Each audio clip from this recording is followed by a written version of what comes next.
ও ভাই যারা জওয়ান যুবকেরা ও আমার মুরব্বিয়ারা বাবা শুনে কিনেন বাবা সাহাবীরা বলেন ইয়া রাসূলুল্লাহ হাবিবাল্লাহ ওয়াজুর একটুখানি আপনি বলেন আল্লাহ নবী বললেন ইয়া মাসাবিরা শুনে রেখে নাও জেনে রেখে নাও আমি রাসূলুল্লাহ বলি এক নাম্বার হলো নাম্বার 1 হলো পৃথিবীর জমিনে বাড়ির মহব্বত পেরে যাবে সম্পত্তির মহব্বত পেরে যাবে গাড়ির মহব্বত জমির মহব্বত পেরে যাবে দুনিয়ায় সম্পত্তির মহব্বত বেড়ে গিয়ে বাড়ির বিল্ডিং এর মহব্বত বেড়ে গিয়ে আমি রাসূলুল্লাহ বলি আখিরাতের কথা তারা ভুলে যাবে। আজকে আমরা মনে করি শুধু এমএলএ এমপিরা বড় বড় বাড়ি করে, এক একটা হুজুরের বাড়ি দেখলে মাথা খারাপ হয়ে যাবে। ঠিক বলছি না ভুল বলছি?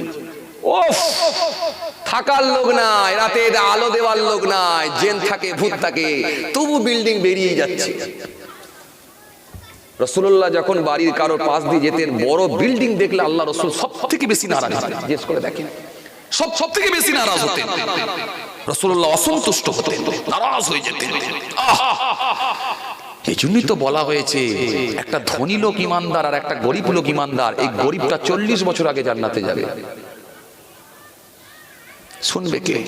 লটারি কেটে হলেও আমাকে বড় লোক হতে হবে। কথা বলেন। আমি হাজী সাহেব আমার লোক ঠিক রাখার জন্য, আমার গ্রামার ঠিক রাখার জন্য, আমার গেটআপ ঠিক রাখার জন্য বউকে দিয়ে বন্ধন কোম্পানিতে নাম লিখিয়ে হলেও আমাকে বড় লোক হতে হবে। কথা ঠিক বলছি না ভুল বলছি? কথা বলে।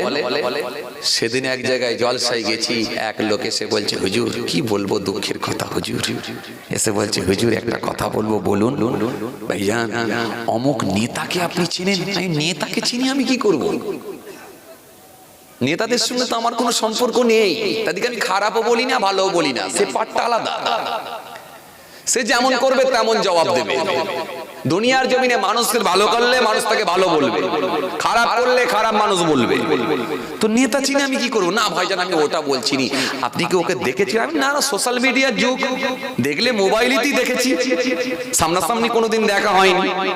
আর দরকার নেই তার সঙ্গে আমার মোলাকাত করার, নেতার সঙ্গে মোলাকাত করবো কেন? বরং আল্লাহর কাছে দোয়া চাই আল্লাহ কবুল করেন, বরং আল্লাহর ওলির সামনে যেন আল্লাহ কোনোদিন পৌঁছে যায়, তার মুখটা যেন দেখতে পাই।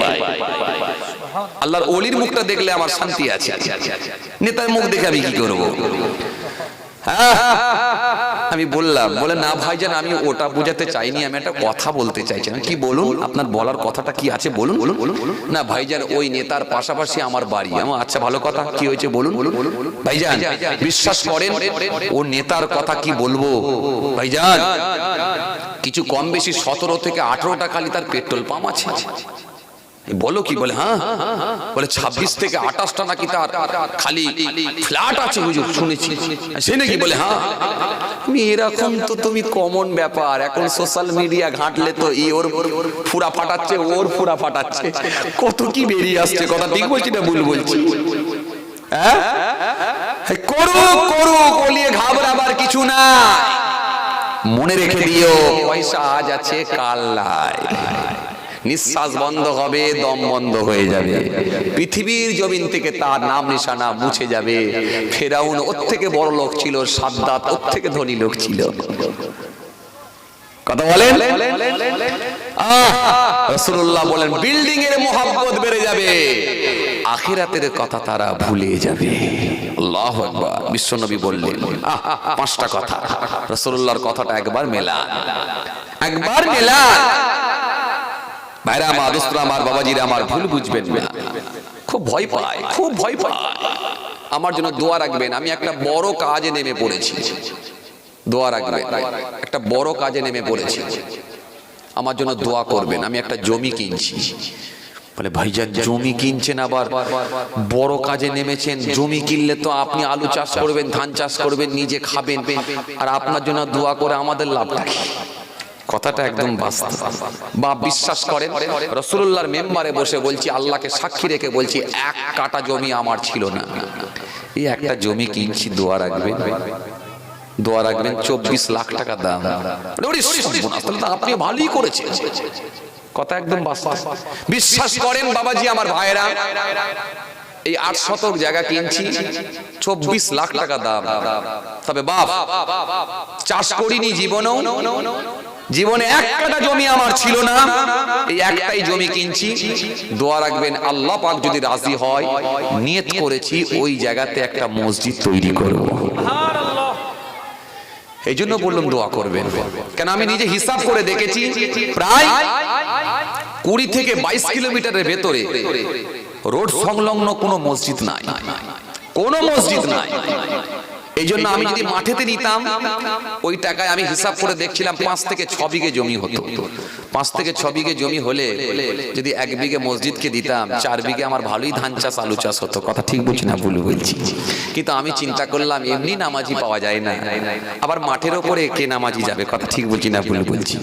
এই জন্য আমি চিন্তা করলাম না, কিনতে হলে রোডের ওপরে কিনতে হবে, রাস্তার উপরে কিনতে হবে। এখন সব রাস্তা ভালো হচ্ছে, 4 লাইন হচ্ছে, হট করে দামটা বেড়ে গেল। একটা জায়গাও পেয়ে গেলাম, ভাবলাম ছাড়বো, ছেড়ে দিলে লাভ নাই। আল্লাহ যদি রাজি হয়, ওই জায়গাতে আমি একটা মসজিদ তৈরি করার নিয়ত করেছি। আমার জন্য দোয়া রাখবেন।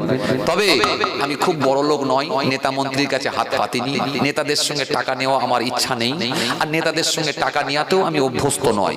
কোনো বড় লোকের কাছেও হাত পাততে নারাজ। দোয়া রাখবেন। কিছু পয়সা জমা দিয়েছি, বেচারাকে বলেছি ভাই একটু ওয়েট করো, একটু সময় দাও, আমি আস্তে আস্তে দেবো। তাই 1 বছরে যদি না পারি 2 বছরে দেবো, 2 বছরে যদি না পারি 3 বছরে দেবো। আমাকে একটু সময় দাও ভাই, আমি টাকা পেমেন্ট করলে তারপরে তুমি রেস্টি করে দেবে। দোয়া করবেন। 11,60,000 টাকা দিয়ে দিয়েছি, বাকি টাকাটা দিলে ইনশাল্লাহ রেস্টি করব। রেস্টি করার পরে ইনশাল্লাহ ভিত দেব। যখন ভিত দেবো ইনশাল্লাহ আপনাদেরকে হয় সোশ্যাল মিডিয়ার মাধ্যমে হোক, আর আমি ভাইদের সঙ্গে যোগাযোগ করে হোক, যদি জানাই, আপনারা ইনশাল্লাহ আল্লাহর ঘরের মহব্বতে আসবেন, আসবেন ইনশাআল্লাহ। একটু জোর করে বলেন ইনশাআল্লাহ। পয়সা দিতে হবে না, ভয় নেই, পয়সা দিতে হবে না, আসলেই খুশি। কেন? আল্লাহর ঘরের মহব্বতে আসবে, আর আমি নিজেকেও ধন্য বলে মনে করব যে আল্লাহর ঘরের মহব্বতে মানুষগুলো এসেছে। কথা ঠিক ইনশাআল্লাহ? হাত তোলো। ইনশাআল্লাহ আসবেন তো? ইনশাআল্লাহ, ইনশাআল্লাহ আমি চেষ্টা করছি খুব শিগগিরই যাতে পেমেন্ট করে ইনশাআল্লাহ যাতে আমি ভিতটা দিতে পারি। আমার জন্য দোয়া রাখবেন। বিশ্বাস করেন, বড় দিলে তামান্না, পৃথিবীতে কেউ বাঁচবে না। বিশ্বাস করেন, কেউ বাঁচবে না। আর আজকের দিনে যে নামাজ, যারা নিজেদের নামাজ নিয়ে অহমিকা করে, দাড়ি নিয়ে অহমিকা করে, টুপি নিয়ে অহমিকা করে, জিকির নিয়ে অহমিকা করে, আমি হিসাব করি, কিতাব পড়া মানুষ, আমি মাঝে মাঝে হিসাব করি, খাজা সাহেবের যে জিকির, বড় পীর সাহেবের যে জিকির, যে নামাজ, সে নামাজ যদি মেলায় আজকে আমাদের হয় না। ফুরফুরা শরীফ পীর আবু বকর সিদ্দিক রাহমাতুল্লাহ আলাইহির যে নামাজ, সে নামাজ কিন্তু আমাদের হয় না বাবাজি। পড়ছি আমরা, আল্লাহর হুকুম বলে পড়ছি, কিন্তু আসলে নামাজের যে বিধান, নামাজের যে হুকুম, নামাজের যে ফরজ, নামাজের যে ওয়াজিব, নামাজ যে ভঙ্গের কারণ, নামাজের যে মাকরুহ, কিছুই আমরা বুঝি না, খালি সিজদা মারছি। বুঝছেন? নামাজের যে হুকুম, সেই নামাজ আমাদের হয় না। যার মাসলা গোটা পৃথিবীতে চলে, ইমাম আযম আবু হানিফার মতো মানুষ, তিনি কাঁদছেন, বলে আল্লাহ মনে হয় আমার নামাজ হচ্ছে না। কাঁদছেন। গোটা পৃথিবীতে যার মাসলা চলে, এশিয়া মহাদেশে যার মাসলা চলে, গোটা পৃথিবীতে কম বেশি যার মাসলা চলে, তিনি বলছেন আমার নামাজ আল্লাহ মনে হয় হচ্ছে না। আর আমি আপনি বুক ফুলিয়ে বলি যে আমার নামাজ যা হচ্ছে না, আমি মনে হয় জান্নাতি। নাউজুবিল্লাহ। একমাত্র আল্লাহর দয়া আর রাসূলুল্লাহর সুপারিশ ছাড়া কোন মানুষ জান্নাতে যেতে পারবে না। একমাত্র আল্লাহর দয়া আর নবী মুহাম্মদ সাল্লাল্লাহু আলাইহি সাল্লামের সুপারিশ ছাড়া জান্নাতে কেউ যেতে পারবে না। জান্নাতে যেতে গেলে আল্লাহর দয়া লাগতে হবে। যাক বান্দা আমাকে সিজদা দিয়েছিল, যাক বান্দা রুকু করেছিল, যাক বান্দা কিয়াম করেছিল, যাক বান্দা ফজরের সময় এই শীতেতে কঠিন ঠান্ডায় ওযু করে কাঁপতে কাঁপতে নামাজ পড়েছিল। হয় না বটে, কিন্তু আমি আল্লাহকে ভালোবেসে দাঁড়িয়েছিল, আমার হুকুমটা মেনেছিল। কথা বুঝছেন কি বলছি? অনেকটা সে কবিতা পড়ার মতো। মাস্টার মশাই বলল, দুটো ছেলেকে বলল, কোচি তোরা দুজন এই কবিতাটা মুখস্থ করে নিয়ে আসবি। পরদিনে টিচারের কাছে গিয়ে বলছে, মুখস্থ করেছিস? বলছে হ্যাঁ স্যার করেছি। পড়তো। একটা ছেলে পড়ছে, আতা গাছে তোতা পাখি, ডালিম গাছে মৌ, হিরে দাদার কথা বলো, বলো ছেলেরা বলো, তোমরা বলো। মরমরে থান ঠাকুর দাদার বউ। এই বলতে গিয়ে একজন আটকে গেল। আটকে যাওয়ার পরে বলে, কি করে তুই পড়িসনি কেন? স্যার মুখস্থ করেছিলাম, একটু গন্ডগোল হচ্ছে স্যার। আচ্ছা ঠিক আছে, সাইড দাঁড়া। আর একজনকে বলে, এই তুই বলতো। সে বলছে, স্যার আমার মুখস্থ হয়নি স্যার, আমি করিনি স্যার, আমার হয়নি। মার কে বেশি খাবে? কেলানি কে বেশি খাবে? একটু কথা বলেন না কেন? যারা হয়নি, তাই তো?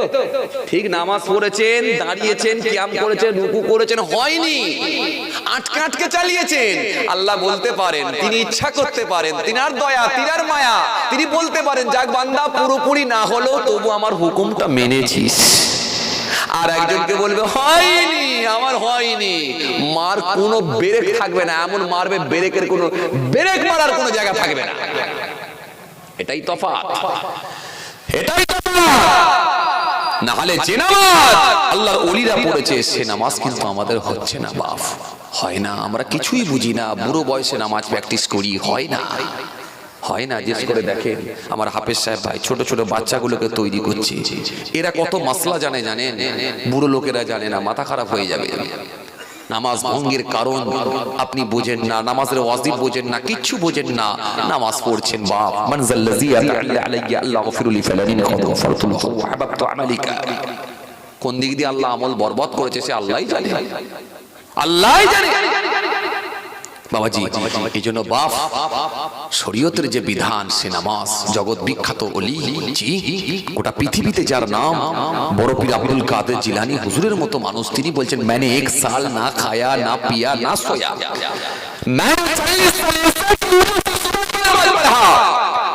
আমি 40 বছর এসার ওজুতে ফজরের নামাজ পড়েছি। জোরে করে বলতে পারেন না সুবহানাল্লাহ? তিনি বলছেন, আল্লাহ আমার নামাজ হচ্ছে তো।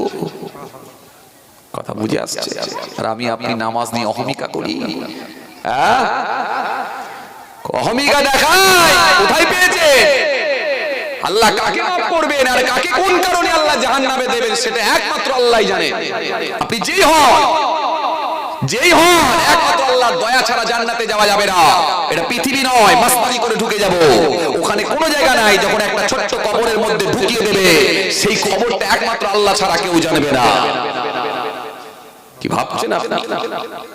আমি হুজুর, আমি পীর সাহেব, আমি দরবেশ সাহেব, আমি মুফতি সাহেব, আমি বক্তা সাহেব, আমি আলোচক সাহেব, আমি লেকচারার, আমি কি প্রফেসর সাহেব, আমি একজন নেতা সাহেব, এসব সাহেব পৃথিবীর জমিনে রয়ে যাবে, কোনো কাজ আসবে না। বুঝতে পারছেন? সাহাবীরা নামাজ পড়েছে, আল্লাহু আকবার, দুশমনের দল তীর মেরেছে, শরীর দিয়ে রক্ত ঝরে যাচ্ছে, ডান দিকে বাঁ দিকে সালাম ফিরিয়ে বললেন, অন্য সাহাবী বলেন, হুজুর আপনার শরীর দিয়ে রক্ত ঝরছে হুজুর, দুশমনের দল তীর মেরেছে হুজুর, তীর মেরেছে হুজুর, টেনে বার করব। সাহাবী বললেন, টেনে বের করো না, আমি আরেকবার নামাজে দাঁড়িয়ে যাই, তারপরে তুমি টেনে বের করবে। আর একবার নামাজে দাঁড়িয়ে গেলেন, এত সুন্দর করে কিরাত করে শুদ্ধভাবে আল্লাহর কোরআন শরীফ তেলাওয়াত করছেন, জান ঠান্ডা হয়ে যায়, মনটা সেই দিকে চলে গেছে, আল্লাহর কোরআনের দিকে। আল্লাহ দেখছেন এই মনে করে নামাজ পড়ছেন। অন্য সাহাবী তীর টেনে বের করে নিলেন, ডান দিকে বাঁ দিকে সালাম ফিরিয়ে বললেন, কই গো সাহাবীরা, রাসূলুল্লাহ সাহাবীরা ভাইরা, তীর টেনে বের করেননি? বলে, হুজুর তীর টেনে বের করে নিয়েছি। বলে, আল্লাহর কসম করে বলি, কসম আল্লাহ, আল্লাহর কসম করে বলি, কখন তোমরা তীর টেনে বের করেছো আমি সাহাবী একটু বুঝতে পারি না। জোর করে হয় না। এরপর রাসূলুল্লাহ কি বলেন, সাল্লু কামা রাআইতুমুনি উসাল্লি, যেমন আমাকে নামাজ পড়তে দেখো তেমন নামাজ পড়ো। আল্লাহু আকবার। রাসূলুল্লাহকে দেখেছিল কারা? সাহাবীরা, আমরা তো দেখিনি। এরপর নবী বলেন, সাহাবীরা যেমন আমাকে নামাজ পড়তে দেখো তেমন নামাজ পড়ো। বিশ্বনবীর নামাজটা কেমন ছিল? বিশ্বনবীর নামাজ নিয়ে আলোচনা করাটাই আমাদের মূর্খমি হবে, বোকামি হবে, অন্য কিছু নয়। তবে একটা মিসাল দিই, ভালো করে শোনেন। বিশ্বনবী নামাজ পড়তে দাঁড়িয়েছেন, 2 রাকাত নামাজ পড়ছেন, 6 পারা কোরআন শরীফ তেলাওয়াত করছেন। আল্লাহু আকবার। একটা মিসাল দিচ্ছি খালি বোঝানোর জন্য নামাজ কেমন পড়েছে।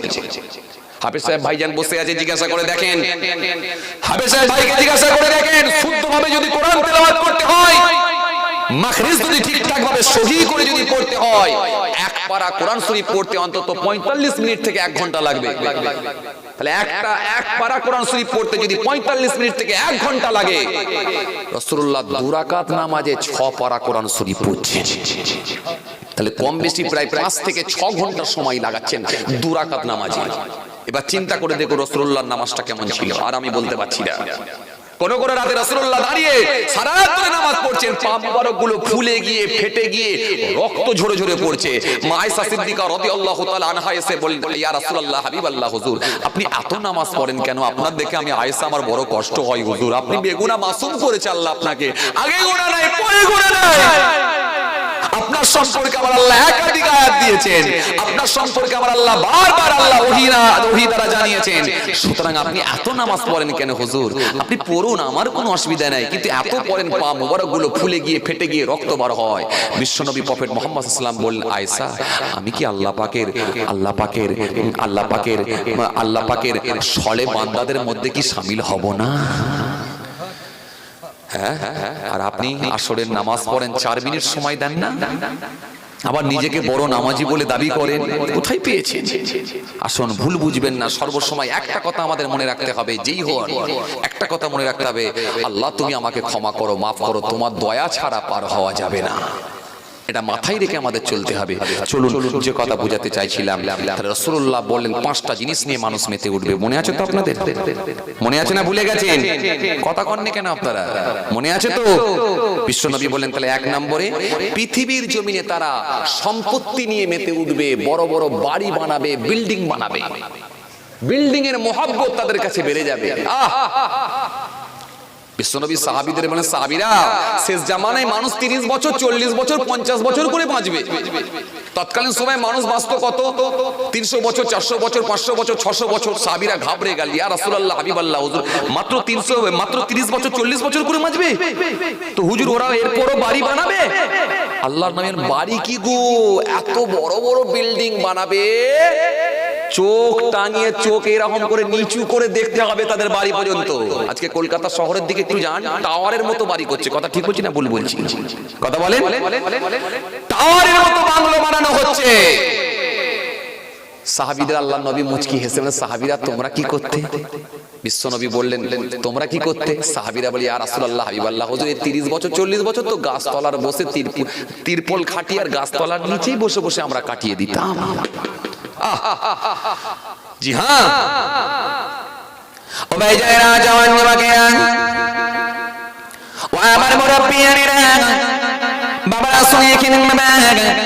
সাহাবীরা জিজ্ঞাসা করলেন, ইয়া রাসূলুল্লাহ, ইয়া হাবিবাল্লাহ, হুজুর আপনি তো 5টা কথা বলেছেন, 1 নাম্বার হয়েছে, 2 নাম্বারটা কি একটু বলুন? আল্লাহ নবী সেই সময়তে বলেছিলেন, ইয়া আমার সাহাবীরা শুনে রেখে দাও, জেনে রেখে দাও, আমি রাসূলুল্লাহ তোমাদের আরেকটা কথা জানিয়ে দিয়ে পৃথিবীর জমিনে মানুষের কাছে দেখবে সব হিসাব থাকবে, দুনিয়ার হিসাব তাদের কাছে এ টু জেড থাকবে, সব হিসাব তাদের মধ্যে থাকবে, কিন্তু আমি রাসূলুল্লাহ দুঃখের সঙ্গে বলি আখিরাতের হিসাব তারা ভুলে যাবে। যেদিনে কাফনকে বানানো হবে কাগজ, শাহাদাত আগুনকে বানানো হবে কলম, লিখো লিখো লিখো লিখো 40 বছর তুমি কি করেছিলে, কাফনের উপরে তুমি আজকে সাজাও, 60 বছর তুমি কি করেছিলে, আজকে এখানে বসে বসে লেখো, 90 বছর কি করেছিলে, আজকে তুমি এখানে বসে বসে লেখাও। সাহাবীরা শুনে কেন, সেদিনে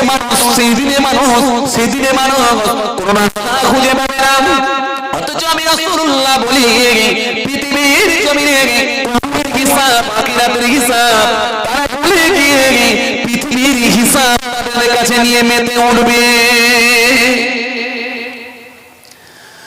একটা কারখানা যদি বানায়, 10টা কারিগর থাকে, কত টাকা বেতন দিয়েছে, মালিকের কাছে ম্যানেজারের কাছে হিসাব থাকে। একটা রাজমিস্ত্রি নিয়ে যদি বাড়ি বানানো হয়, ওই রাজমিস্ত্রি কত টাকা পাবে, কত টাকা দেওয়া আছে, কত টাকা দেওয়া হয়েছে, সব হিসাব দেখবে তাদের কাছে থাকবে।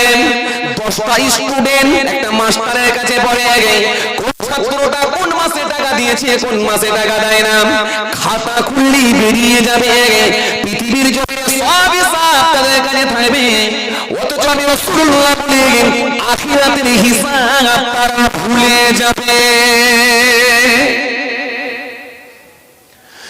যেদিনে বড় গরুটাকে আমার আল্লাহ ছোট গরু করে দেবেন, ছোট গরুটাকে আমার আল্লাহ বড় গরু করে দেবেন, ওই ছোট গরুটাকে আমার আল্লাহ শিং লাগিয়ে দেবেন, শিং লাগিয়ে দিয়ে বড় গরুটাকে ঘুতিয়ে শোধ করে নেবার অর্ডার করবেন। যেদিনে ছোট ছাগলটাকে বড় করবেন, বড় ছাগলটাকে ছোট করবেন, শিং লাগিয়ে দিয়ে ঘুতিয়ে নেবার শোধ করে নেবার অর্ডার করবেন, সেদিনে মানুষ আর জিন জাতির বিচারটা আল্লাহ কঠিন করে দেবেন।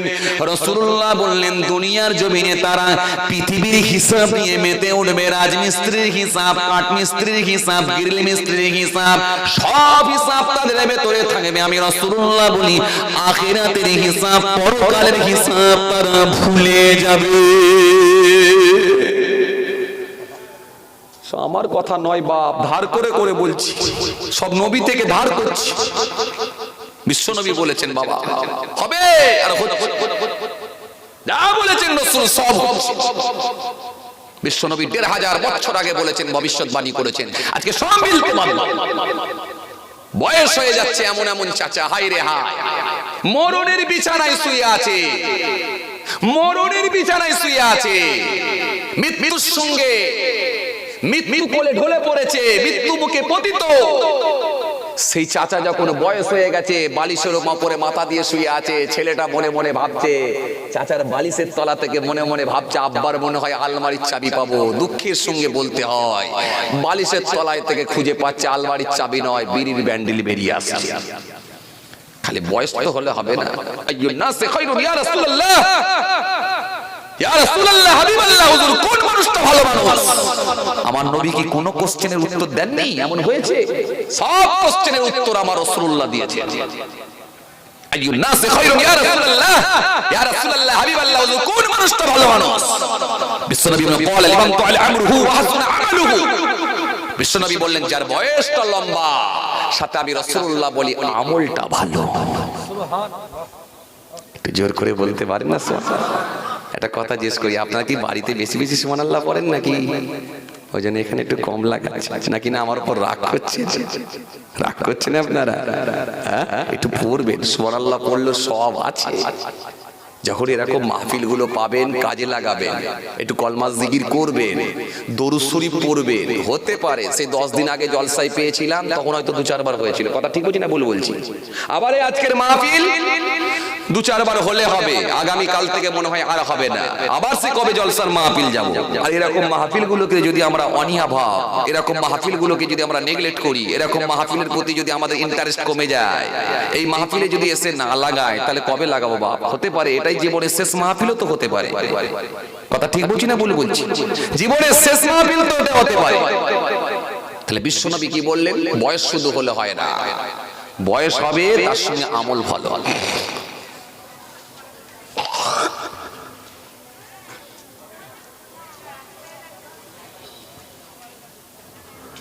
বয়স বেশি আমল ভালো। বিশ্বনবী প্রফেট মুহাম্মদ সাল্লাল্লাহু আলাইহি ওয়াসাল্লামকে এবার জিজ্ঞাসা করলেন সাহাবীরা, ইয়া রাসূলুল্লাহ, হাবিবাল্লাহ, হুজুর বয়স বেশি তো বুঝে পেলাম, 60 বছর, 70 বছর, 80 বছর, 90 বছর, 100 বছর বয়স পেয়েছে, বয়স লম্বা, কিন্তু আমল ভালো, বয়সের সঙ্গে আমল ভালো। আমলের আবার ভালো মন্দ আছে নাকি? আইয়ুল আমাল আহাব্বুল্লাহ আযজা ওয়া জাল, ইয়া রাসূলুল্লাহ, হাবিবাল্লাহ, হুজুর সবথেকে ভালো আমল কোন আমল? আল্লাহর নবী বলেন, ক্বালা আস-সালাতু আলা ওয়াক্তিহা, নামাজের সময় নামাজ পড়ে নেওয়া। জোর করে বলতে পারেন না? আরো জোরে হয় না? নামাজের সময় নামাজ পড়ে নেওয়া। সুম্মা আইয়ু, তারপরে কি হুজুর? বিশ্বনবী বলেন, ক্বালা বিরুল ওয়ালিদাইনি, মা বাপের সেবা করা, মা বাপের সেবা করা। আজকে যাদের মা বাপ হায়াতে আছে, তারা আমাদের কাছে যেন কষ্টের পাত্র হয়ে দাঁড়িয়েছে, কথা ঠিক কিনা ভুল বলবো? এমন মানুষ আছে না? না কি? আমি অন্যান্য মানুষদের কথা আমি ছেড়ে দিলাম, যাদের ধর্মের জ্ঞান নাই, বৃদ্ধাশ্রমে পর্যন্ত তার পিতা মাতাকে ভরে দিচ্ছে, কথা ঠিক বলছি না ভুল বলছি? কথা কন না কেন আপনারা? বৃদ্ধাশ্রমে পর্যন্ত তার পিতা মাতাকে ভরে দিচ্ছে। পিতামাতা বুড়ো হয়ে গেছে, মানে যেন তারা এখন আমাদের কাছে বোঝা হয়ে দাঁড়িয়েছে। 4টে ছেলে, এ বলে তুই খাওয়া, ও বলে তুই খাওয়া, ও বলে তুই ডাক্তার দেখা, ও বলে তুই ডাক্তার দেখা। একবার ভাবা উচিত ছিল, মিয়া তুমিও বুড়ো হবে, তোমার ছেলেদের কাছে তুমিও বোঝা হয়ে দাঁড়াবে। কথা কন না কেন আপনারা?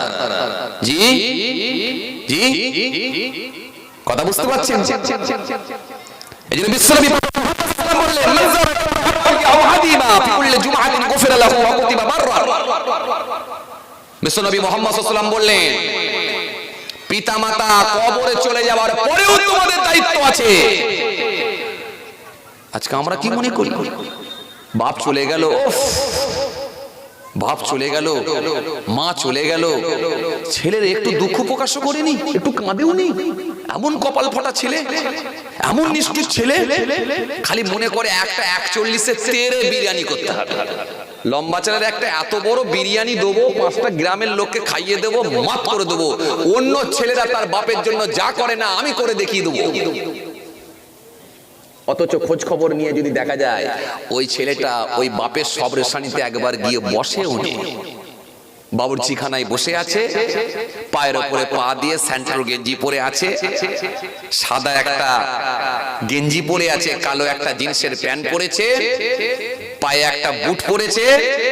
এলাকার মুরব্বী লোকেরা, বুড়ো লোকেরা যখন খেয়ে খেয়ে যাচ্ছে, উসমেটা সাদা সিগারেটের টান মারছে, আর মাঝে মাঝে আওয়াজ করে বলে, চাচা বিরিয়ানি কেমন হয়েছে? না বাবু, তোর মতো কেউ পারে? কত লোক বাপের সামনে সানি করলো, তোর মতো পারবে না। তোর আল্লাহ জান দিয়েছে, মন দিয়েছে, ধন দিয়েছে, অর্থ দিয়েছে, মনও দিয়েছে, তোর মতো পারে?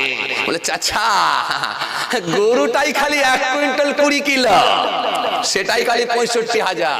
না বাবু, আমি তো জানি তুই তোর বাপের জন্য বড় করি করবি। হত ছাড়া ছেলে এক বিরিয়ানি দিয়ে দিল্লিতে চলে গেল, 4 বছর পরে এলো, বাপের কবরই চেনে না। কথা ভুল বলছি নাকি? কথা কন না কেন? বাপের কবরটা কোন জায়গায় সেটাই চেনে না। পাড়ার চাচা ভাইকে বলছে, আমার বাপের কবরটা কোনখানে ছিল বলতে কি? বলে, আমিও তো অনেক দিন আসিনি, বুঝতে পারিনি, সব তো বন হয়ে গেছে, ঘাস হয়ে গেছে, সব তো মিলে গেছে, কোনখানটা বলো দেখিনি কোনখানটা। আবার একটা চাচাকে যে, চাচা আমার কোনখানে? আমিও তো বাবু অনেক দিন আসিনি, বাপের কবরটা তো ঠিক বলতে পারবো না কোন দিকটা। তার লাস্টে বলে, চাচা বলছে এক কাজ করো, পাকা মাতার লোক তো, চাচা বলছে এক কাজ কর, এই গোরস্থানের ভেতরে যেখানেও দেয়া আছে তুই ওইখান থেকে মেরে দে।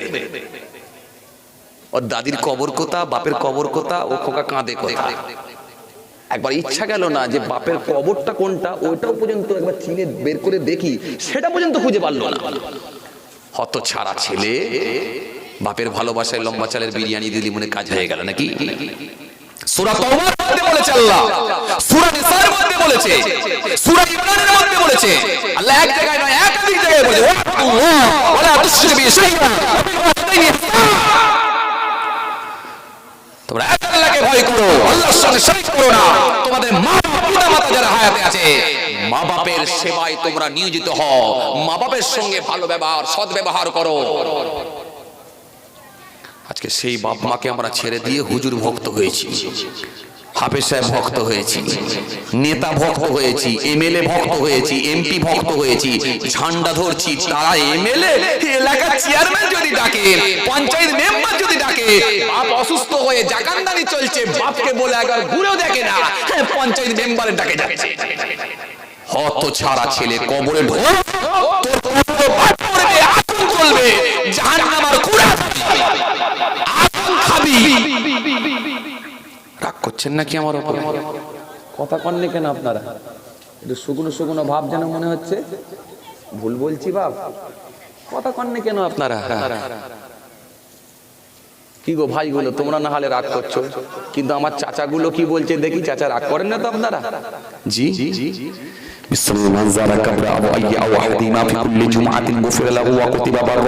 বিশ্বনবী প্রফেট মুহাম্মদ সাল্লাল্লাহু আলাইহি ওয়াসাল্লাম বলেন, যে নেক ছেলেটা মা বাপের কবরটা জুম্মার দিনে সকাল সকাল গোসল করে জুমার নামাজ পড়ে, বিশ্বনবী বললেন যে ছেলেটা মা বাপের কবরের সামনে গিয়ে চোখ ভরা পানি নিয়ে, বুক ভরা বেদনা নিয়ে আল্লাহ দরবারে হাত দুখানা তুলে দোয়া চায়, কাঁদে, আমি রাসূলুল্লাহ বলি, ওই মা বাপের কবরটা আল্লাহ পাক নূর দিয়ে ভরিয়ে দেয়। শুধু এটাই শেষ নয়, আমি রাসূলুল্লাহ বলি, ওই ছেলেটার জীবনে জিন্দেগীর গুনাহগুলোকে আল্লাহ মাফ করে দিয়ে বেগুনাহ বানিয়ে দেয়। শুধু এটাই শেষ নয়, আমি রাসূলুল্লাহ বলি, ওই ছেলেটাকে আমার আল্লাহ নেক বান্দাদের মধ্যে শামিল করে দেয়। নারায়ে তাকবীর, নারায়ে তাকবীর। কথা বুঝে আসছে? হাত তোরা আজকে ভক্ত হয়েছিস,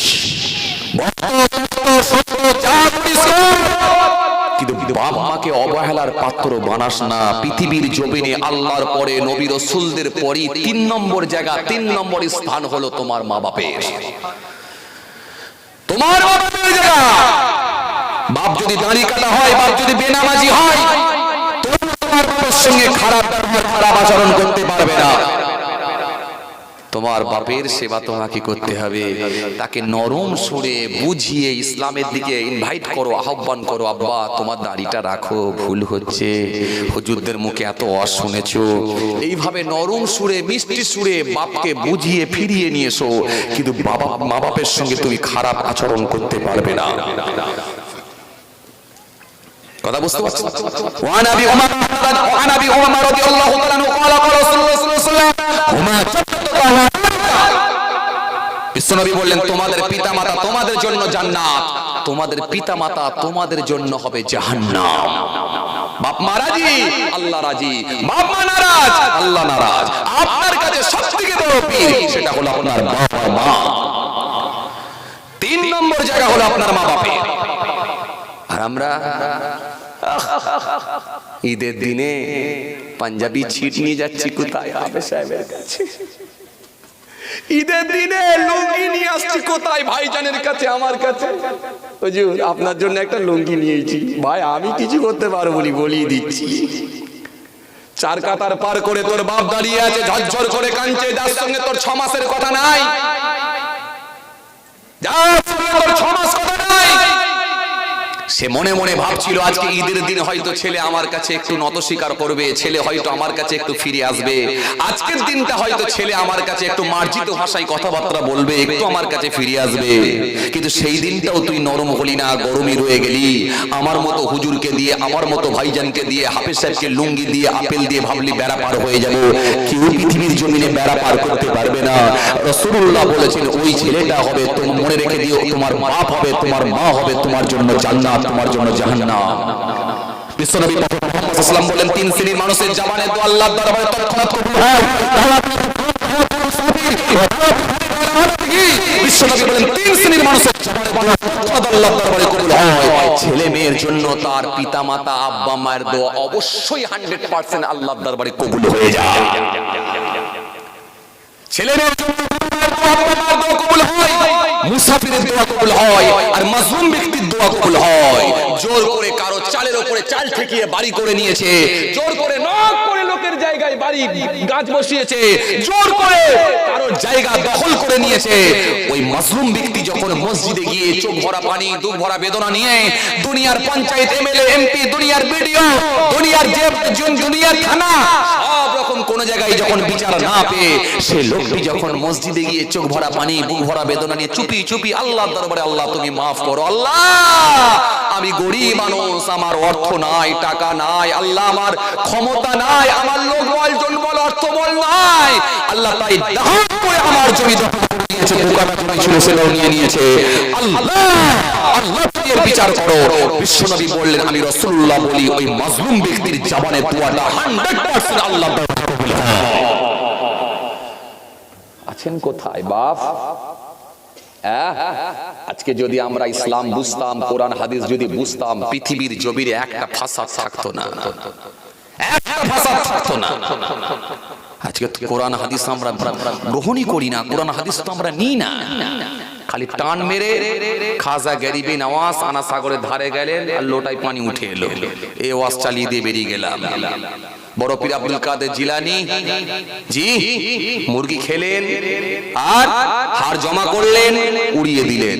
গোবর টাকা সেজে বাবু গুলি করলো, দাদা হুজুর দাঁড়িয়ে রইলো। আরে ভাই এগুলো দেখে আপনি কিছু শিখতে পারবেন না, এতেও কিছু শিক্ষামূলক আলোচনা ছিল, সেটা আপনি গ্রহণ করতে পারেননি। দাদা হুজুর দাঁড়িয়ে রইলেন আর গোবরডাঙ্গা সেজে বাবু গুলি করলো, লাগলো না কেন কোশ্চেন করেছিলেন? জিজ্ঞাসা চিহ্ন। লাগলো না কেন কোশ্চেন করেছিলেন? যদি লাগলো না কেন কোশ্চেন করতেন তাহলে সব তথ্য বের করে আনতে পারতেন। দাদা হুজুরের নামাজ কেমন ছিল, রোজা কেমন ছিল, দাড়ি কেমন ছিল, টুপি কেমন ছিল, শিষ্টাচার কেমন ছিল, তার আকীদা কথাবার্তা কেমন ছিল, জিকির কেমন ছিল, তার চারিত্রিক জীবন, পারিবারিক জীবন, সাংসারিক জীবন, অর্থনৈতিক জীবন, রাজনৈতিক জীবন, সামাজিক জীবন কেমন ছিল, সব বেরিয়ে আসতো। যদি করা হতো। খাজা গরিবি নওয়াজ লোটা ধরলেন, পানি উঠে এলো কেন, এটা যদি কোশ্চেন করতো তাহলে অনেক কিছু শিখতে পারতো, কিন্তু এটা নেবে না, খালি জোর করে সুবহানাল্লাহ দিয়ে বেরিয়ে গেল। কথা পেয়েছো বাপ? আসো, ভুল বুঝবেন না, রাগ করবেন না, আমার ওপরে ভুল বোঝো না, একটু বুঝে নেওয়ার চেষ্টা করুন, সাথে সাথে একটু পরিবর্তনের জায়গায় আসুন। চলুন ভাইরা আমার, দোস্তরা আমার, বিশ্বনবী বললেন দুনিয়ার হিসাব তাদের মধ্যে থাকবে, আখিরাতের হিসাব জোর করে বলেন ভুলে যাবে। দ্বিতীয় নাম্বার হয়েছিল ও ভাই যারা জওয়ান জওয়াকিরা ওয়া আমার মুরব্বিয়ারা শুনিয়ে খেলেন না, সাহাবীরা বলে ইয়া রাসূলুল্লাহ হাবিবাল্লাহ, আর তিন নাম্বারটা কি একটু ওখানে বলেন। আল্লাহ নবী বললেন হে আমার সাহাবীরা, হে আমার সাহাবীরা শুনে রেখে না বাবা, আমি রাসূলুল্লাহ তোমাদের আরেকটা কথা বলে দিই। তিন নাম্বার হলো, তৃতীয় নাম্বার হলো, তিন নাম্বার হলো, তৃতীয় নাম্বার হলো, আমি রাসূলুল্লাহ বলে দিয়ে পৃথিবীর জমিনে হুরের আলোচনা যখন তারা শুনবেন, হুরের আলোচনা যখন তারা শ্রবণ করবে, হুরের আলোচনা শোনার সাথে সাথে তারা বিস্মিত হবে, অবাক হয়ে যাবে।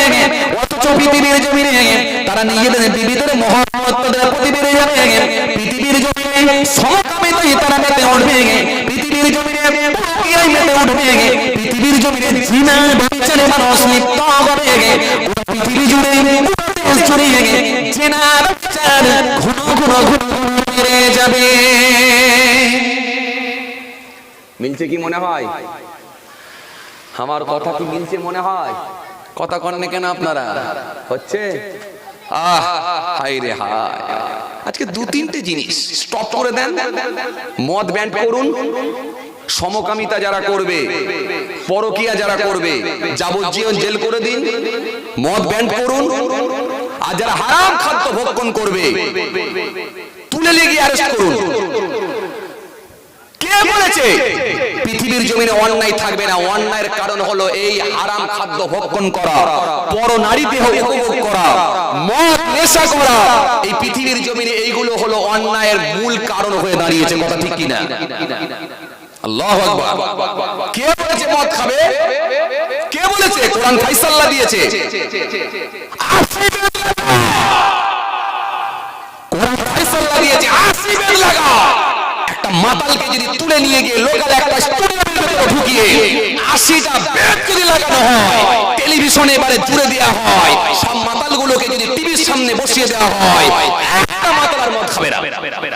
কথা ঠিক বলছি না ভুল বলছি? কথা বলেন না কেন? কোরআন সব ফায়সালা দিয়েছে, 80 বেদ লাগাও। মদ খাবে না মানে বাপের নাম ভুলে যাবে, মদ খাওয়া সব ছেড়ে দেবে। শাসন নাই তো আজকে। কথা বলেন ঠিক বলছি না ভুল বলছি? জি, এত সহজ জিনা করবে তুলে নিয়ে যাও। ইসলাম ফায়সালা দিয়েছে, তার শাস্তি হবে।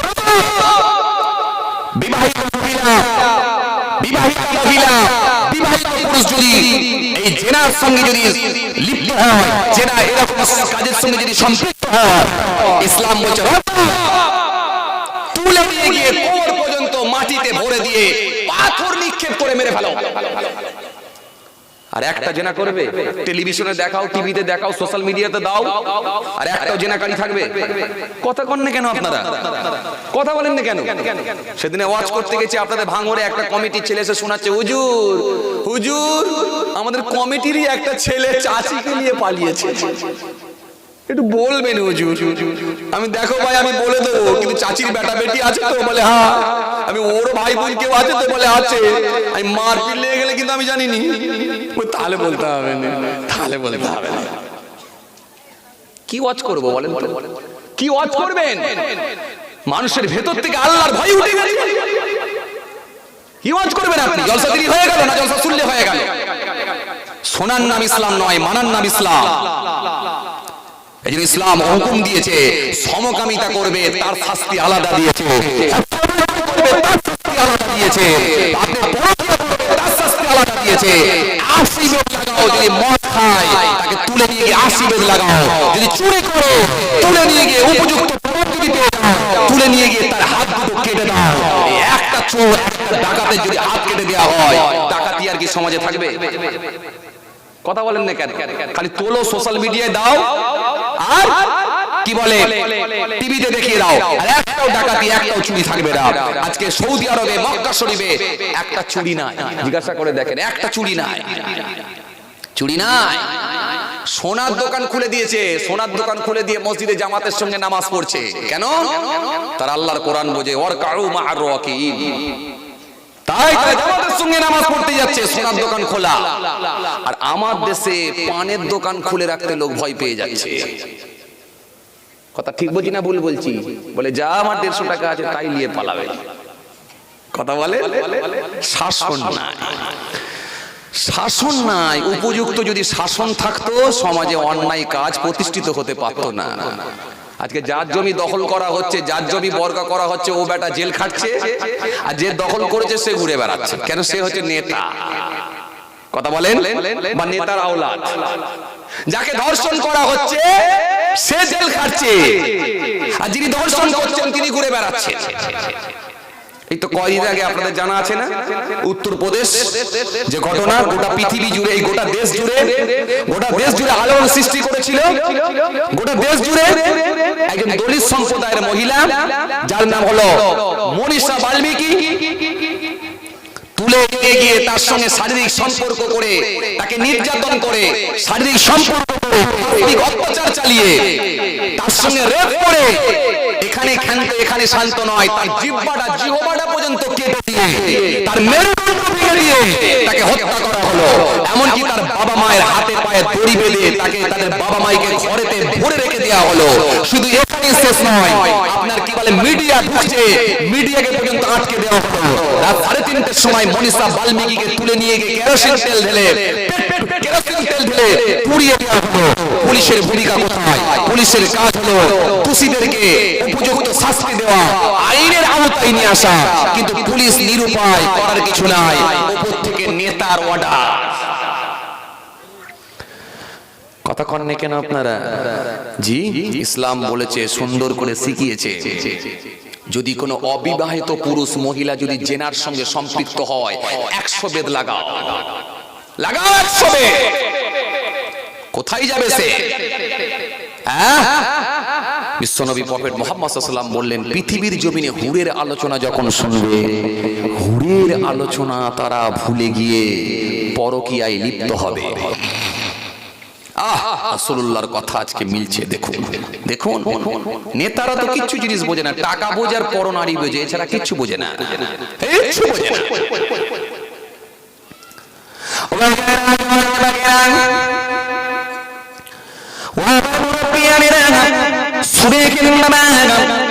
অনেকটা আইয়ামে জাহিলিয়াতের সঙ্গে মিলে যায়।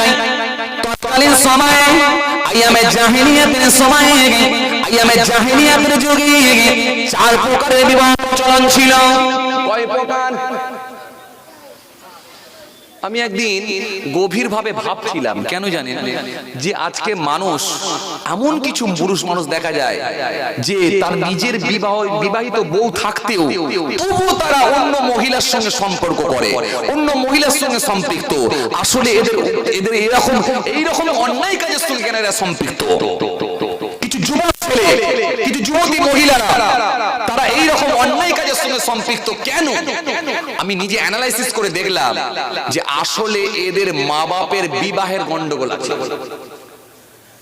এর বাপ মায়ের বিবাহের গন্ডগোল। মা বাপের বিবাহ যদি ঠিকঠাক হতো তাহলে ওই ছেলেটা কোনোদিন অন্যায় কাজ করতো না। কেন? তার মা বাপের যোগ্য সন্তানই সে হতো। তার মা বাপের বিবাহের গন্ডগোল। এই জন্য বিয়ে করতে গেলে কটা গুণ দেখতে হয় জানেন?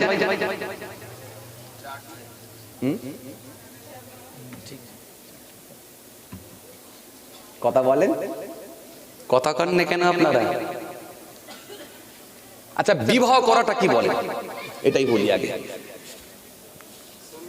সুন্নাত। কারের আনসার। আমার ভাই কিছু জানে বলি ফার্স্ট বেঞ্চিতে বসেছে, দেখলে বুঝতে পারা যাবে না, কিন্তু কাজ আছে। বিয়ে করাটা কি বলেন আপনারা? বলেন যে কে বলছে? শুনুন, কি যন্ত্রণায় পড়েছি আল্লাহ বলে, আর বলবোই নি, জানা থাকলে বলবো নি, যা অবস্থা চলছে। আচ্ছা আমার উপর রাগ করছেন নাকি আপনারা? কথা বলে আমি ভুল ভাল বলছি? আমি ভুল বললে আপনারা ধরবেন, আমি অনুমতি দিচ্ছি, ধরবেন আপনারা। আর যদি ঠিক বলি তাহলে একটু হ্যাঁ না দেবেন কিছু একটা। জি বে করা কি? হ্যাঁ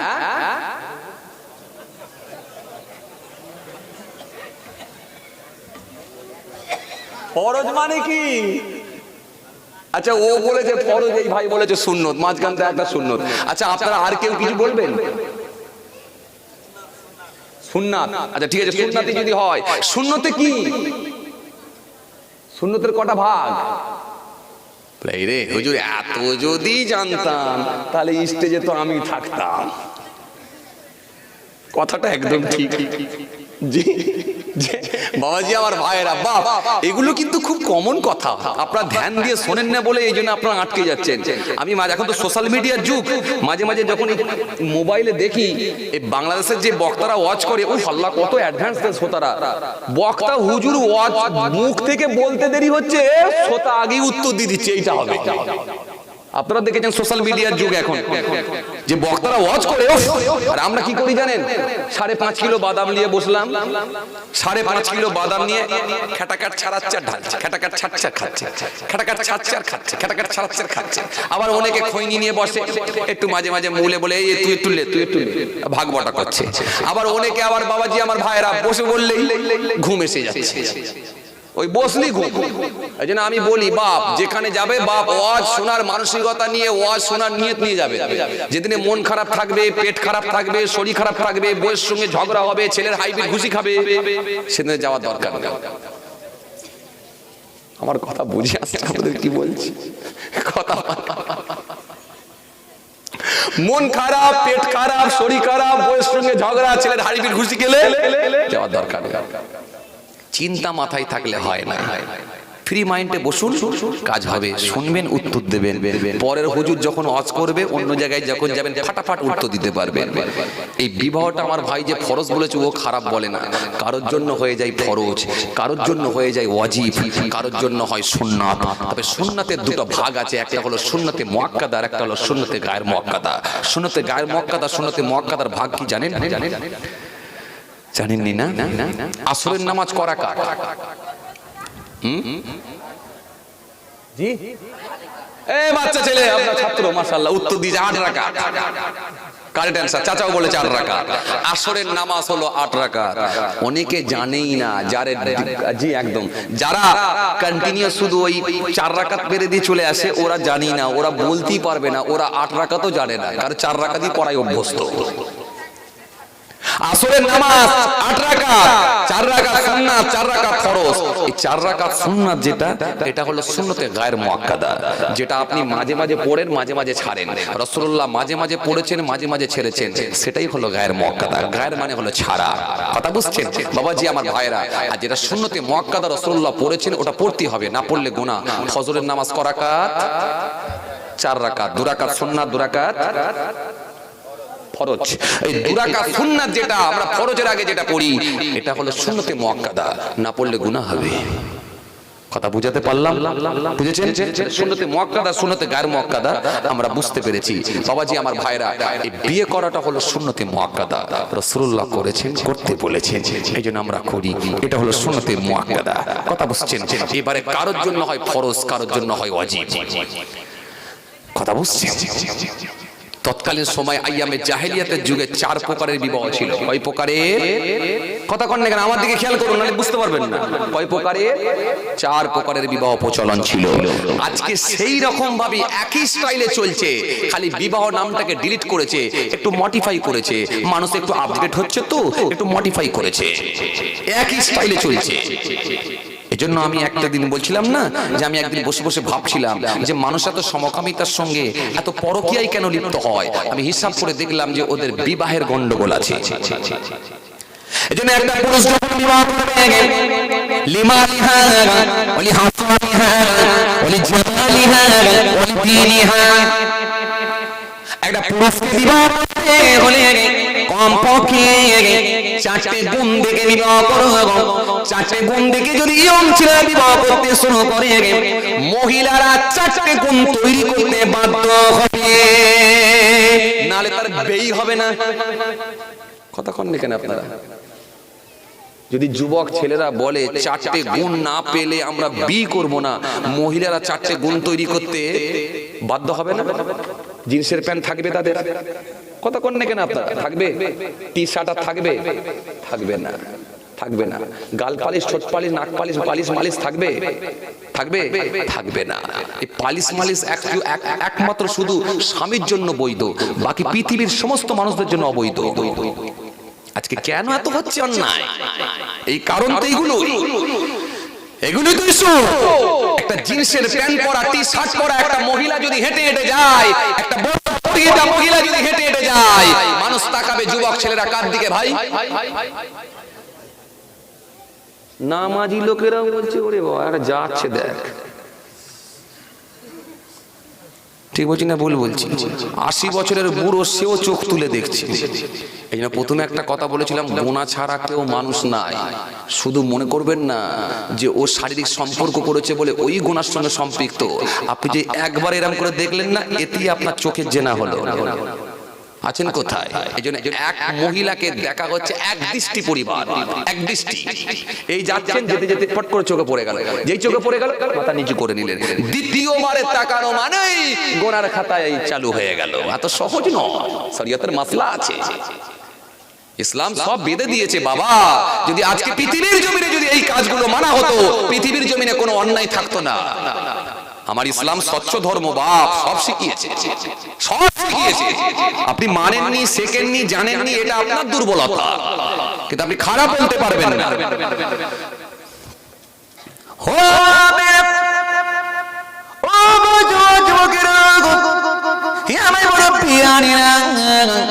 বাবারা শুনে খেলিয়ে শুনে খেলিয়ে ইচ্ছা কি দেওয়াবে যারা পরকীয়া চর্চা সম্পৃক্ত হয়, যারা সমকামিতা পরকীয়ায় যারা লিপ্ত হয়েছে, এদের জন্য কঠিন কঠিন শাস্তি রেখেছে।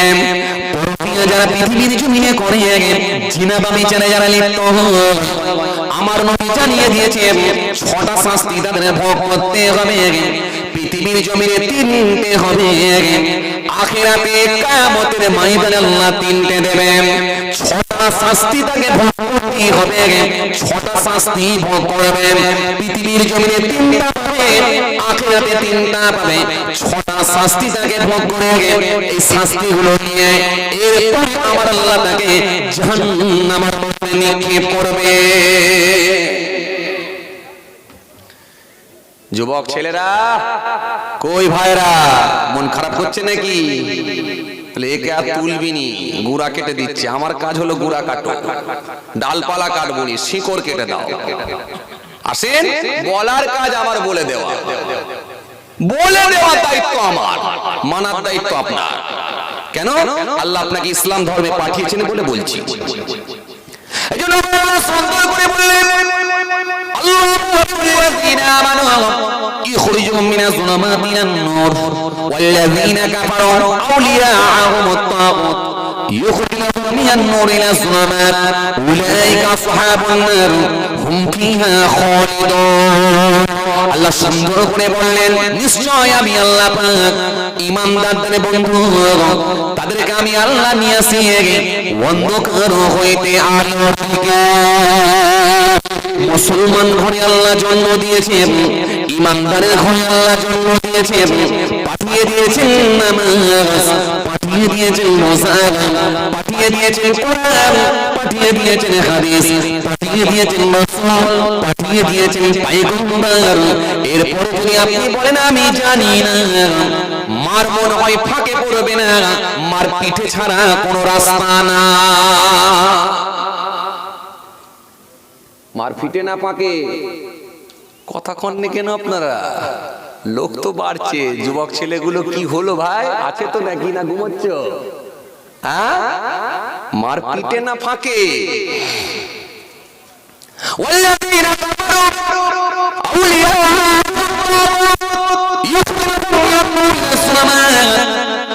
সুন্দর করে বললেন, শিশুদের অভিভাবক হবে শয়তান, সে তাদেরকে নিয়ে যায় আলো হইতে অন্ধকারের দিকে।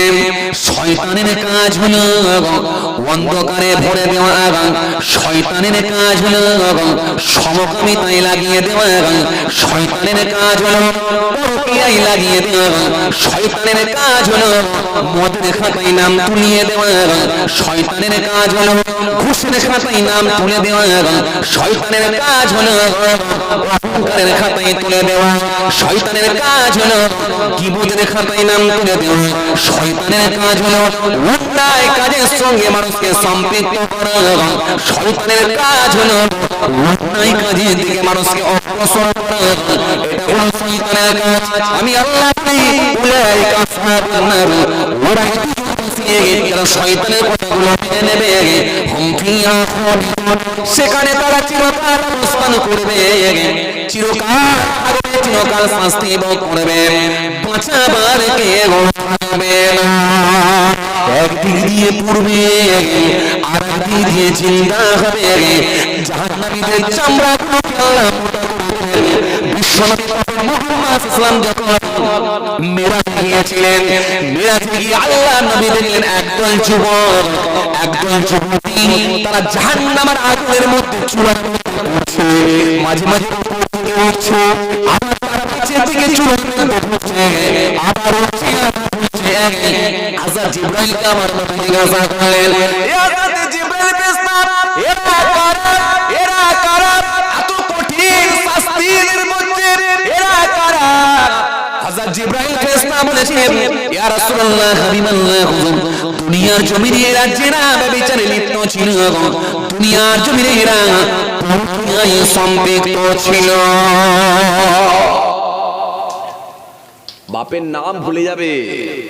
ভালো করে শোনো যুবকেরা, 6টা শাস্তি নিতে হবে, পৃথিবীতে 3টে হবে, 3টে না হয় তার মওত হবে না, আর আখিরাতে 3টে। কেন 2-3টে গোনা সবথেকে বেশি চলছে। এক হচ্ছে সমকামিতা, এই জেনা ব্যভিচার, 2 হচ্ছে হারাম খাদ্য, 3 নম্বর হচ্ছে নেশা মদ। এই 3-4টে গোনা খুব বেড়ে গিয়েছে সমাজে। সাথে সাথে অহংকার, গীবত। নামাজ পড়েছে কিন্তু লোকটাকে জিজ্ঞাসা করেন তো গীবত থেকে বেঁচেছে? বাঁচতে পারে না।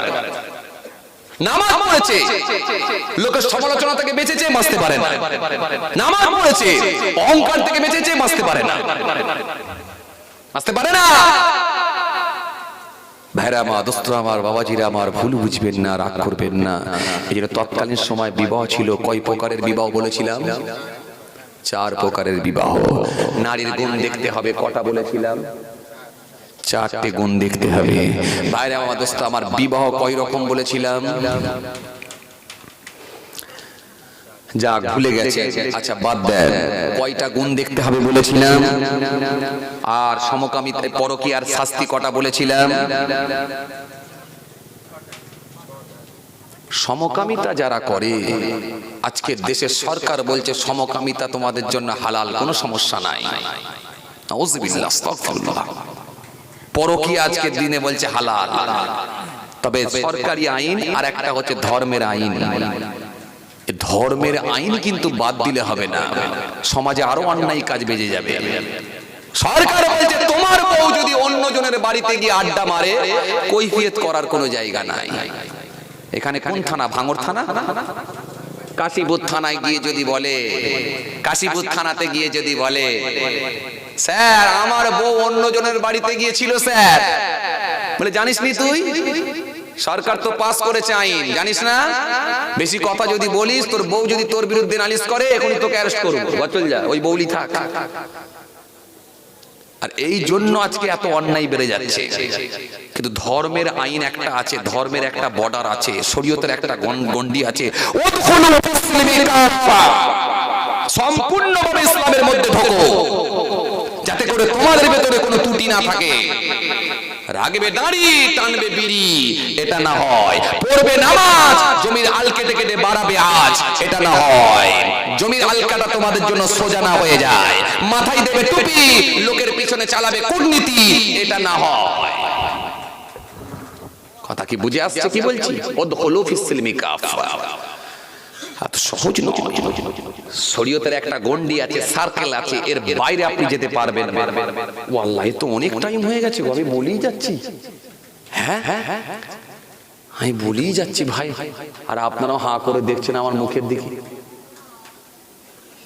বাবাজি আমার ভাইয়েরা, যাক আস্তে আস্তে ছোট করে দিচ্ছি, রাগ করছেন নাকি আপনারা? একটু জোর করে বলতে হবে, রাগ করছেন? তাহলে বলেছিলাম তৎকালীন সময় আইয়ামে জাহেলিয়াতের যুগে 4 প্রকারের বিবাহ ছিল, বলেছিলাম তো নাকি? 4 প্রকারের বিবাহ। আর নারীর গুণ দেখতে হয় 4টে, আর পরকীয়ার শাস্তি হলো 6টা।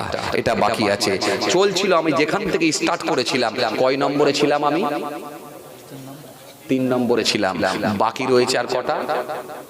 2টো 5টা বলেছিলাম। তো পয়েন্ট তো এখন অনেকগুলো বাকি রয়ে গেছে। আচ্ছা কোনটা শুনবেন আপনারা বলেন? হ্যাঁ এই রে, সব কথা শুনবে বলছে,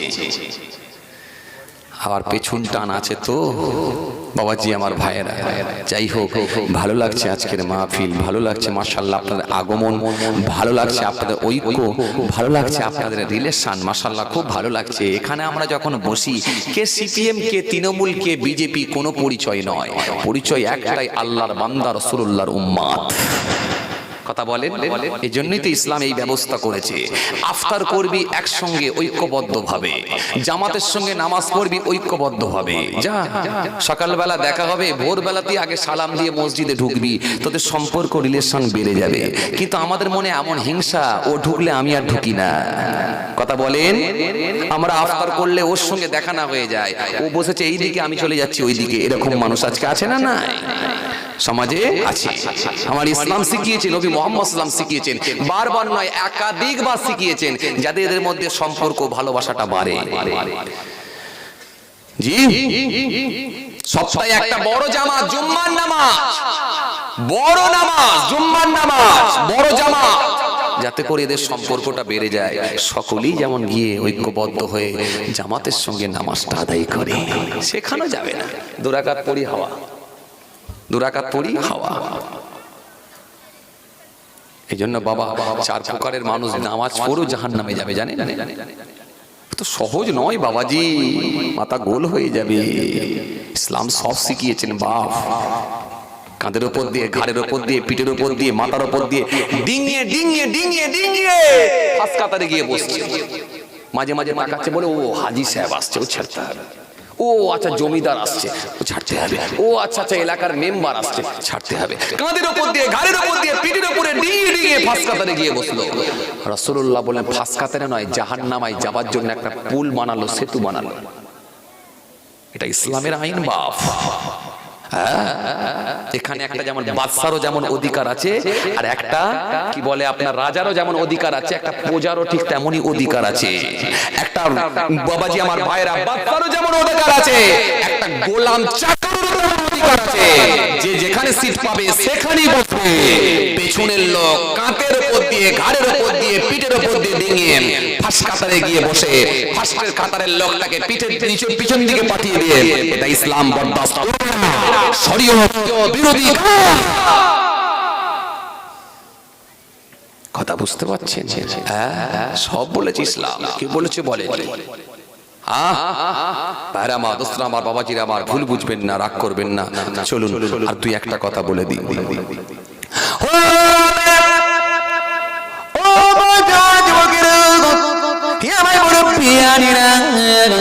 বাবারা শুনে ফেলেন, শুনে ফেলেন। আমার নবী সুন্দর করে জন্য বললেন, পৃথিবীর জমিনে হুরের কথা তারা ভুলে যাবে। হুরের কথা ভুলে গিয়ে পৃথিবীর জমিনে মনে রেখে দিও, নিজেদের বিবির মহব্বত বাড়িয়ে দিয়ে পৃথিবীর জমিনে সমকামিতা, পৃথিবীর জমিনে আমি রাসূলুল্লাহ বলি, পৃথিবীর জমিনে জিনা ব্যভিচারে মানুষ মেতে উঠবে। হুরের কথা শুনলে তারা অবাক হবে। মনে আছে তো আপনাদের, যেখান থেকে ছেড়ে এসেছিলাম, এই হুর কি হুর?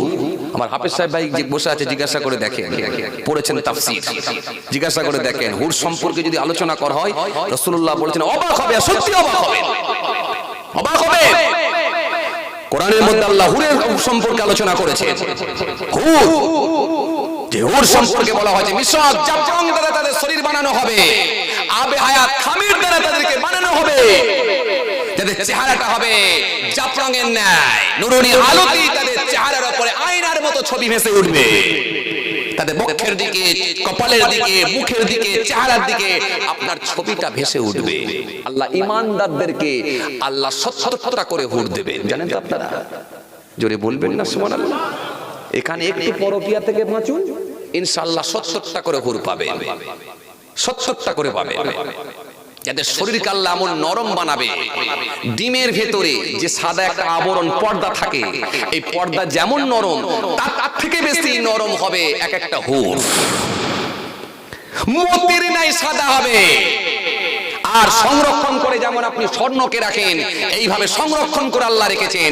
যাদের শরীরে স্পর্শ করা মানুষ তো দূরের কথা, কোন জিন জাতীয় স্পর্শ করতে পারে না। এই হুরেরা তাদের চুলগুলো এত সুন্দর হবে, আকাশের তারাগুলো যেমন ঝলমল চকচক চকচক করে, তার থেকে বেশি স্বচ্ছ, তার থেকে বেশি পরিষ্কার হুরেদের চুলগুলোকে আল্লাহ বানাবেন।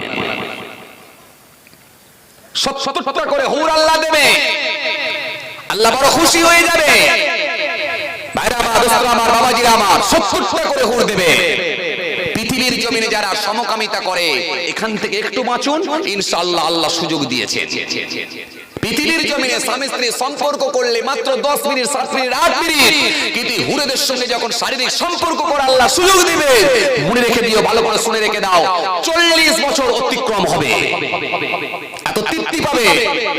পৃথিবীর জমিনে যে স্বামী স্ত্রীর সম্পর্কে যে সাহায্যে তৃপ্তি পাওয়া যায়, তার থেকে বেশি 70 গুণ তৃপ্তি পাওয়া যাবে, বেশি। আল্লাহ হুর বানিয়েছেন। একটা আপনার স্ত্রীর সঙ্গে আপনি যেভাবে শারীরিক সম্পর্ক যেভাবে ব্যবহার করতে পারেন, এক একটা হুরের সঙ্গে আল্লাহ সেই সম্পর্ক করার সুযোগ আল্লাহ দেবেন। আল্লাহ জান্নাতে এগুলো অফার দেবেন। খালি পৃথিবীর জমিনে যারা নারী থেকে বেঁচেছে, পৃথিবীর জমিনে যারা পরকীয়া থেকে বেঁচেছে, পৃথিবীর জমিনে যারা অন্যায় থেকে বেঁচেছে, পৃথিবীর জমিনে বাঁচতে পারলে আল্লাহ সব রকমের অফার, সব রকমের প্রাইজ আল্লাহ জান্নাতে রেখে দিয়েছে। একটু জোর করে সুবহানাল্লাহ লাগাতে পারেন না? তার মধ্যে সব থেকে যেটা দেখলে আশ্চর্য হবে, সব থেকে বড় প্রাইজ হলো, সব থেকে বড় অফার হলো, আমার আল্লাহ পাকের সঙ্গে জান্নাতি মানুষদের দিদার সাক্ষাৎ হয়ে যাবে। নারায়ে তাকবীর, আল্লাহু আকবার, নারায়ে তাকবীর, আল্লাহু আকবার। জান্নাতি মানুষদের দিদার হবে। আল্লাহ এই সুযোগ দিয়েছেন। একটু বাঁচেন যুবক ভাইয়েরা, একটু বাঁচেন, একটু বাঁচেন, কন্ট্রোল করুন। আপনার যৌন চাহিদা যদি খুব বেশি হয়ে যায়, যখন আপনার আশঙ্কা হয় আমি পরকীয়ায় লিপ্ত হব বা কোনো অন্যায় কাজের সঙ্গে সম্পৃক্ত হব, তখন ওই বিবাহটা আপনার জন্য হয়ে যায় ওয়াজিব। কথা বুঝাতে পারলাম? মনে আছে আপনাদের? সুন্নত হলো, ওয়াজিব হলো। আপনার থেকে বেশি যদি যৌন চাহিদা বেড়ে যায়, যখন মনে হয় অন্যায় কাজ আমি করবই করব, তাছাড়া আমি বাঁচতে পারবো না, তখন এই অন্যায় থেকে বাঁচার জন্য বিবাহ যদি করেন, এই বিবাহ করতে যদি আপনি সক্ষম হন, আপনার যদি অর্থনৈতিক পরিকাঠামো ঠিক থাকে, শারীরিক শরীর সমস্যা কোনো না থাকে, যদি আপনি বিবাহ করতে সক্ষম হন, আপনি যদি অন্যায় কাজের সঙ্গে সম্পৃক্ত হওয়ার ভয় থাকে, তখন যদি আপনি বিবাহ করেন, এটা হলো আপনার জন্য ফরজ। যদি সাহাবীরা বলি, ইয়া রাসূলুল্লাহ, হাবিবাল্লাহ, কারো যদি অর্থনৈতিক পরিকাঠামো ভালো না থাকে, বউকে যদি খাওয়াতে না পারে, ছেলে বাচ্চা হলে যদি খাওয়াতে না পারে, লেখাপড়া যদি শেখাতে না পারে, কি করবে হুজুর? আল্লাহর নবী বলেন, রোজা রাখো, রোজা রাখো, পরকিয়া করো না, রোজা রাখো, রোজা করো, রোজা করো, তুমি বাঁচবে, কন্ট্রোল করতে পারবে, রোজা করো। আপনি কি ভাবছেন? ভাইরা আমার, দোস্তরা আমার, বাবাজিরা আমার, ইসলাম সব শিখিয়েছে, কোনোটাই বাদ দেয়নি। হে তরুণী নওজওয়ান যুবকেরা, যে কথা আপনাদের বোঝাতে চাইছি না, আবে হায়াত খামির দ্বারা যাদেরকে আল্লাহ বানাবে, সেটা হবে আকাশের তারাগুলো যে স্বচ্ছ, যে পরিষ্কার দেখা যায়, তার থেকে বেশি স্বচ্ছ, পরিষ্কার, সুন্দর করে আল্লাহ বানাবেন হুরের পেছন, যাদের মতির নেই চেহারা হবে, এইরকম হুরগুলোকে আল্লাহ বানাবে, ৭০টা করে হুর দেবেন, তার এক একটা পুরুষের খেদমতে আল্লাহ নিয়োজিত করবেন। এখন আপনারা গিয়ে বাড়িতে বলবেন, শুনেছিস তো ৭০টা করে হুর দেবে। বাড়িতে যারা এখনই মাত্র বিবাহ করেছে, এখন বিবিগুলো বলবে, আমার ভাবিগুলো বলবে, যাও আজ করলো তো তোমার নিয়ে বললো, আর আমার কই? কি বিপদ! আল্লাহ, আমার ওদের দিকে যেতে হবে। তুমি পাবে হুর আর আমি কি পাবো? মনে রেখে দিও, ইসলাম কোনো কাউকে ছোট করে রে, ইসলাম কাউকে অবহেলা করে রে।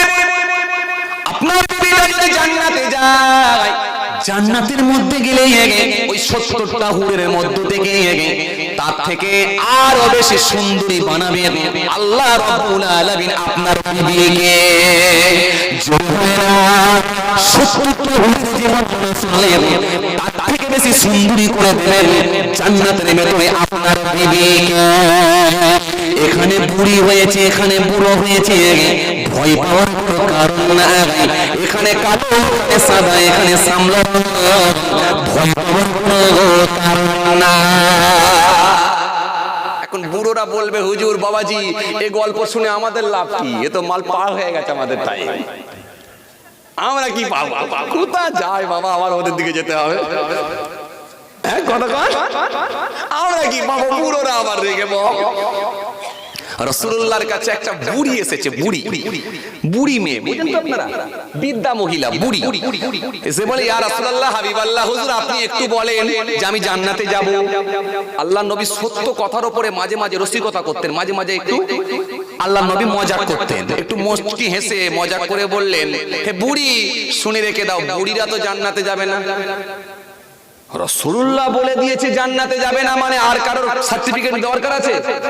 কথা কন না কেন, সার্টিফিকেট লাগবে? নবী বলে দিয়েছে মানে কাজ কবুল, আমি জান্নাতে যাব না। মেয়েটি আর থাকতে পারে না, ফেড আপ হয়ে গেছে, কাঁদছে, আল্লাহ তুমি কেন আমাকে কুকুর করে বানালে না, তুমি কেন গরু করে বানালে না, তুমি কেন ছাগল করে বানালে না, তুমি কেন কোনো পিঁপড়ে করে বানালে না, তুমি কেন মোষ করে বানালে না, আল্লাহ পৃথিবীর কোনো জন্তু জানোয়ার করে কেন বানালে না, আল্লাহ আমি তো মাটি হয়ে যেতাম, আল্লাহ তুমি আমাকে কেন বানালে না, কেন আমাকে মানুষ করলে? আমার নবী বলেছে জান্নাতে যাব না, তাহলে আমার শেষ, হায় আমার কি হলো, হায় আমার কি হলো। রাসূলুল্লাহকে যারা ভালোবাসতেন এরকমই ভালোবাসতেন, হায় আমার কি হলো, এত কাঁদে, এত কাঁদে, কাঁদতে কাঁদতে যায়, আল্লাহ আল্লাহ ওরা সব বিনাশ করেছে, তো যা কাঁদছে এখনই অঘটন ঘটাবে, এখনই হার্টফেল করে মরবে। আল্লাহ নবী সাহাবী ডাকো ডাকো ডাকো ডাকো ডাকো ডাকো ডাকো, ডাকা হলো, বুড়ি আসছে কাঁদতে কাঁদতে, আবার হুজুর কেন আমাকে ডেকেছেন, ঝরঝর করে কাঁদছে, আমাকে কেন ডেকেছেন হুজুর, আমাকে ডাকার কারণ কি আছে, কেন আপনি আমাকে ডাকলেন হুজুর, আপনি কেন ডেকেছেন, আপনি বলে দিয়েছেন মানে শেষ কথা। আল্লাহ নবী বুড়ি শান্ত হও, শান্ত হও, শান্ত হও, আমি তো বলেছি বুড়িরা জান্নাতে যাবে না, আর তুমি যখন জান্নাতে যাবে তখন তো তুমি বুড়ি থাকবে না। জোর করে হয় না, আরো জোর হয় না। জান্নাতি যারা হবে তারা পুরো বুড়ির কোনো গল্পই নাই, সব তরতাজা হয়ে ঢুকবে, হরির সঙ্গে যখন সম্পর্ক হবে, এক একটা হোর সঙ্গে সঙ্গে আবার শক্তি ফিরে পাবে, একবার শারীরিক সম্পর্ক হলে কুমারী নাই আগের মতো হয়ে যাবে। এইজন্য ওখানে বৃদ্ধার কোনো গল্পই নাই। কথা বুঝি আসছে বাবাজি, আমার ভাইয়েরা, ভাইরা আমার দোস্ত, আমার বিশ্ব নবী যখন এই কথা বলেছেন, আসসালামু আলাইকুম, আসেন মাশাআল্লাহ, আমার নবী যখন এই কথা বলেছেন তখন বুড়ি একটু শান্তি পেয়েছে, শান্তি পেয়ে বলে ইয়া রাসূলুল্লাহ, হাবিবাল্লাহ, হুজুর আপনি আর একটা কথা বলেছেন, জান্নাতে যখন তুমি যাবে তখন বুড়ি থাকবে না, তার মানে আমি নিশ্চয়ই যাচ্ছি, এখানে আর কোনো ব্যাপার নাই, এখানে আর কোনো টেনশন নাই, যেহেতু আমি নিশ্চয়ই যাচ্ছি, যেহেতু আপনি বলেছেন ইনশাআল্লাহ। এইজন্য বাপ একটু খালি বাঁচুন, একটু বাঁচুন, আজকে আমি বাঁচার ওয়াজগুলি খালি করছি, একটু বাঁচুন ইনশাআল্লাহ, কোনো টেনশন করতে হবে না বাবাজি আমার ভাইরা। আর আপনার বিবির সম্মান আল্লাহ এত বাড়িয়ে দেবে, ভালো করে শুনে রেখে দেন, জেনে রেখে দেন, ভালো করে বুঝুন, বিবির সম্মান আল্লাহ এত বাড়িয়ে দেবে, ভালো করে বোঝার চেষ্টা করুন।